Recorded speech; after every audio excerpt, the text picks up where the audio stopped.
Oromotti dubbii dhugaa haasofna haqa haasofna jechuudha. Hin beektan jechuudha yeroo baay'ee. Of course wallahi. Yeah. Amma asirratti namni tokko gidee haasoftan intaloo maaliidha intaloo fokkotaa maalii kana dhiisa. Bakka intaloo irraa dhiisa hin barbaachisu kun jajjabuun hin barbaachisu. Jaamee ganaa hin gaadhisa ilmi namaa hin jijjiiramu. Sigala kan jijjiiramne rabbi qofa. Waan kanarratti dhugaa wanni tokko waan duraan abbaan faan jedhan tokko beektaa jazaan dur toree bulaa dhufa ilmaan keessaa himal amma jazaa oleen bul. Sigala ganama ficaantee galgala dhufa jarri wal gurrate jarri gubbaa kanaa waa dala gurreen jazaa akka duraanis tursiisuu hin dhiise. Sigala warri amma ramadame warra jajjaba jazaa harkumarra sii deebisa. Amma jechuudha carraa miyyoo kanaa namni akkana godhe eenyudha dhugaa dubbachuudhaaf yoo kan ta'u ta'e jaruma mucaan jedhe sana dabbal ibsaa hatta murtii guddallee itti dabalanii fidanii oofan. Jibbaa gandaa waan gandaa wal hin qaban mucaa gandaa wauma gandaa keessan gal mee akka ijoollee kennan namni haga fatiidhaa qulqulluu hin jira abdi ijoollee fati ijoollee waan takka waan namaan xuwine waan takka hin galchine obboleettii teenya jedhanii dhuguma obboleettii isaaniitiin tala Oromooti. Sigala namni bararsii keessa yoo ta'ellee namni obboleeyyan jiru namni Oromoon guutuun obboleeyyan. Sigala obboleettii teenya jedhanii Somaalee san keessatti akkana jirti jireenya isii fuula duraa kana irraa qayyarra jireenya wanni kana jedhanii itti lafa'anii fidanii Dubaay hin fidan. Gaafa kana dabbalfaa yoo yaadattan ta'e intaloo kana dur TikTok irra fidanii ittiin taphatan maraataa jedhaniin. Sigala miskiinummaan hiyyummaan ammoo maraataa gan nama gooti. Sigala wanni haga duniyaa taarra miskiinummaa si cabsaan jiru. Nama fayyaa miskiinummaan akka maraataa gootu beeytaniisin. Nama kana maraataa jedhanii yoo eegasii intaloo jarri itti dhaggaahee laalu intaloon fayyaa qabdi wajjinaa isaanii Finfinnee fidan akka obboleettii isaanii tokkotti. Finfinnee fidanii teessisanii fiizaa waa mara xumuranii fi mee namni obboleettii kee waliin dhalatte akkasitti ayyaaraan oofte as keessa hin jirtaa hin jirtu jechuudha nama yoo oofeen jiru akkasitti na oofinaan jedhan inshaallah jedheen oofuu hin dandeenya inshaallah si oofee jedhan shawwate. Akka obboleettii ofii itti xiyyeeffatanii waa mara dalaganii fi sirreessanii fi Dubaay hin fidan. Eega Dubaay hin fidanillee TikTok maalirraa mana Arabaa galchina. TikTokii kanarratti isillee guddifnee nutillee waliin taphannee waliin guddannee karaa safuu Oromoo cabsinetti isilleen karaa nagayaatiin obboleettii teenya tabira dheeyxallee fayyaddee ifiifillee karaa salphaan fayyadamtee feemasa taate waa argattu jettee ijoolleen kun waliin taphatti. Sigala asirra dhufanii eega intaloon muraada ga'e booda bakka intaloon ga'e kana arkanii diiguudhaaf jarri jaddaalli maal jedhan kana kafuullee wal digeessa fakkaatu kana dhifama lama jaddaalfaan dhufanii akkuma jaddaal intaloo walakkatti jireenya intaloodha akkuma gaafa jaddaal akiraa gaafa dhufu nama magaaziin addamurutti mataa kanarraa jarri jireenya intaloo walakkadhe addamure. Gandummaa fidanii itti galchanii gandummaadhaan wal qabsiisanii waan ijoollee Suudi Arabiyaatti wal qabsiisanii akkana maaliidha mata dedhaanii tigidee dedhaanii fuudhanii waa keessa kan itti hodhanii. Gandummaa keessa kan itti hodhan. Carraa haadha siinqee. Carraa hin fitannaa qoy Muniraa hin fitanna Muniraa. Gandummaa kana keessa laxaallatanii carraa intaloodhaa balleessanii hayyee jetteem ijoolleen wallaahi jarri suniin zolloome gaafas an jarri kenna taateef miti abbummaan fedhe yoo zolloome hin jaaladhu ilzulbii nama namaan jaaladhu jarri waa'umata budhabee jarri waa tokko laal dabbal abdii jirullee fi fattii irraa xiqqoo afaan irra jabaata miidiyaa irratti jarri sunniin afaan hin jabaatu yoo argitan waa wayii tokko yoo wanni balaan bu'e jalaa ragaa jedhan akka nama guddaa wayii ta'an afaan itti jabaatanii mushkilaa godhanii sigala har'a galaaba darbanii ijoollee waa'umata akka harka fuudhanii maaskii kaayyatanii afaan keessa kaanii garaa keessa waan gandummaa fuune jedhanii dhabanii udaan malee garaa ijoollee keessa jechuudha udaan malee dhabanii harka dhiqatanii biraa taran ijoolleen qulqulluudha. Eegas intaloon jireenyi intaloo deemee akka ijoolleetti wal qabatee gaagaamee as deebe. As deebinaan biyyoon miidiyaa irra dhuftee dhugaa isii akkana wallaahi gaafas naa isin zollome wanni sun dhugaan waan geessan qabde ijoollee teenna. Ilmaan abbaa kiyyaa dhiifame jetteen.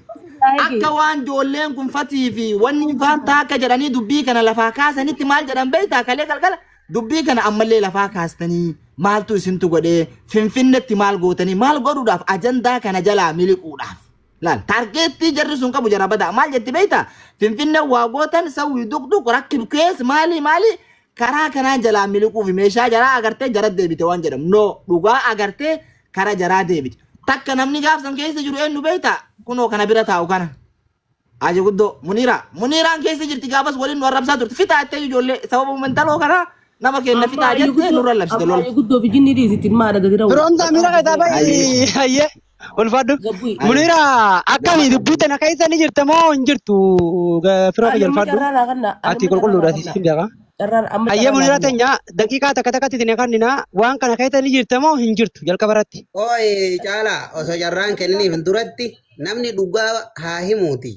Hiriyyaa dhiisu nuti dhugaa feena malee nuti harargerraa nuti arsirraa nuti agartee akka oromootis akka amma firoomsaan jedhee dhugaa jiru san dhugaa lafa kaa'uuf mana bantan caalaa nuureerraa san dhagaa ture.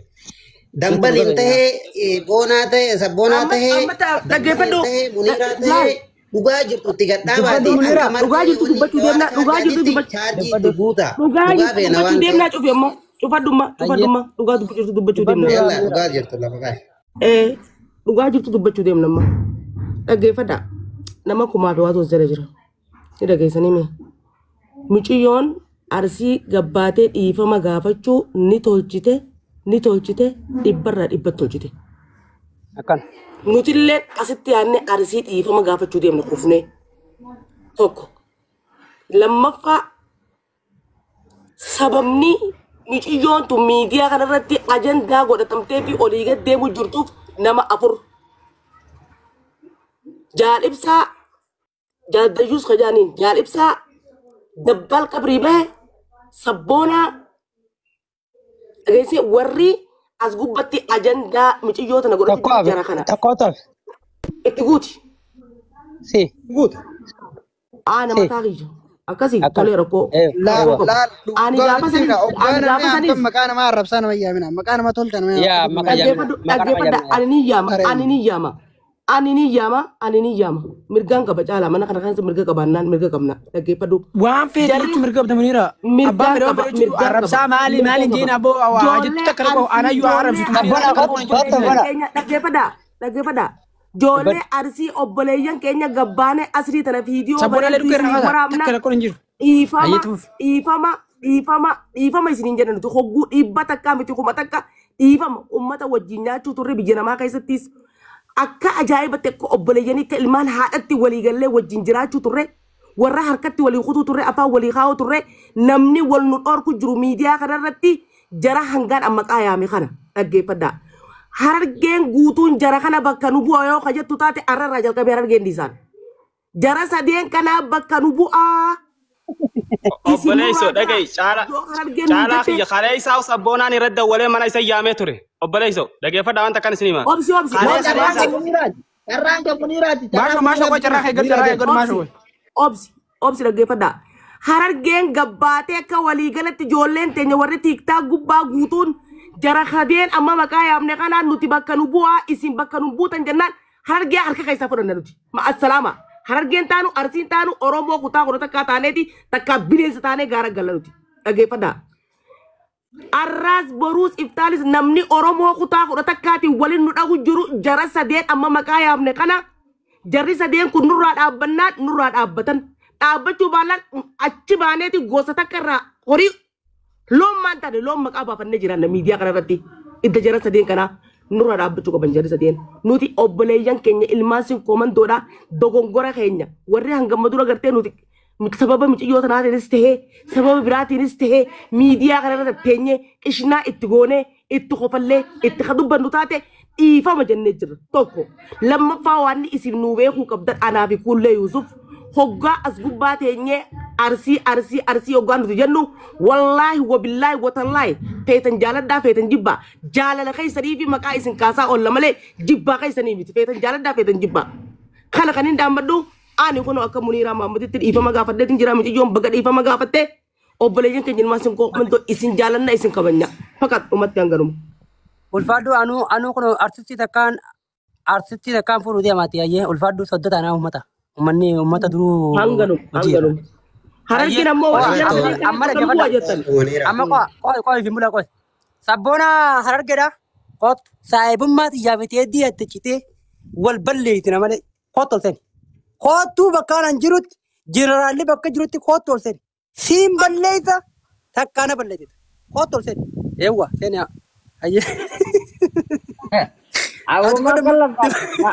Makan pada ya. Dubbadhu mana arabaa keessa matbaqa keessa isee mataa nu gubuu jirta. Egaa gaala arabaa eegaa yoomii dargachaa mataa nu gubuu jirta. Maaliif michoo nama jalaa baafta? Himannaa asirratti akka nama isaa maallaqa irraa kafalaniiti maallaqa irraa kafallee jedhee miti yoo lubbuu itti dhiiban takkaa summunni kishaa baasanii nama gargaaranii hin beekani. Ayyee sabboonaa kiyya carraan keeti itti bafi.